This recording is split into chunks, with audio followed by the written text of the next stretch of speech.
ভারতবর্ষের প্রাক্তন প্রধানমন্ত্রী মনমোহন সিংয়ের প্রয়াণের কারণে দেশজুড়ে চলছে 7 দিনের রাষ্ট্রীয় শোক।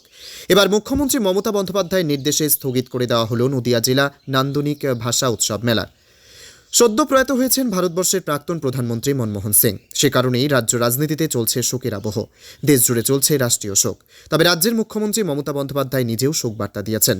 এবার মুখ্যমন্ত্রীর নির্দেশে এই সরকারি মেলা এবং অনুষ্ঠান বন্ধ করার নির্দেশ আসার পরেই নদিয়ার কৃষ্ণনগরে অনুষ্ঠিত হওয়া ভাষা উৎসব এবং মেলা বন্ধ রাখার সিদ্ধান্ত নিয়েছে নদিয়া জেলা পরিষদ।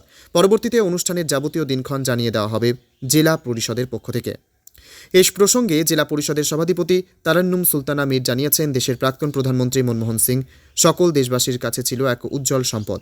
তার প্রয়াণে গোটা দেশের পাশাপাশি রাজ্যের প্রত্যেকটি মানুষ শোকাহত। তাই আগামী 7 দিন এই ঐতিহাসিক মেলা বন্ধ রাখা হলো। তার মৃত্যুতে রাজ্য তৃণমূল কংগ্রেসের সহ জেলা তৃণমূল কংগ্রেসও একইভাবে শোকাহত। তবে আগামীকাল মেলার সূচনা হলেও অনির্দিষ্টকালের জন্য বন্ধ থাকছে এই নান্দনিক ভাষা উৎসব মেলা। মনমোহন সিং গতকাল রাত 9:51 দিল্লির এইমস হসপিটালে পরলোক গমন করেছেন।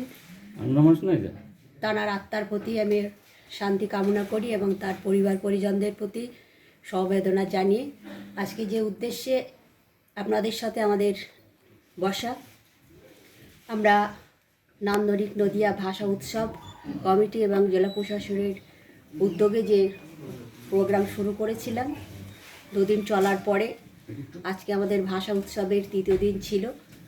কেন্দ্রীয় সরকার 7 দিনের রাষ্ট্রীয় শোক ঘোষণা করেছে এবং আমাদের রাজ্যের মুখ্যমন্ত্রীও তিনিও নির্দেশনা দিয়েছেন।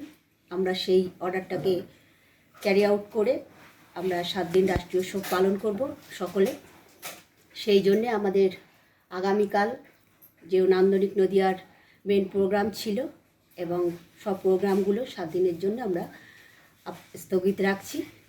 পরবর্তীতে আমরা জানিয়ে দেব পরবর্তী কপির আমাদের ডেট হচ্ছে।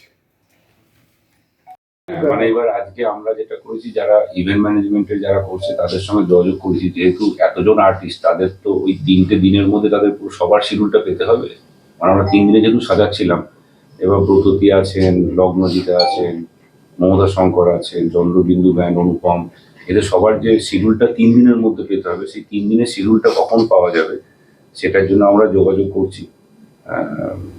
জানুয়ারির শেষ দিকে বা ফেব্রুয়ারির শুরুর দিকে ওরকম সময় করে কোনো টাইমে যদি একটা শিডিউল আমরা পেয়ে যাই, তাহলে পরে সেরকমভাবে আমরা আবার রিশিডিউল করবো, তখন আবার জানাবো সেটা। আচ্ছা, বলছি এই যে প্রোগ্রামটা হচ্ছে এটা কি সম্পূর্ণ সরকারি আর্থিক সহযোগিতায়?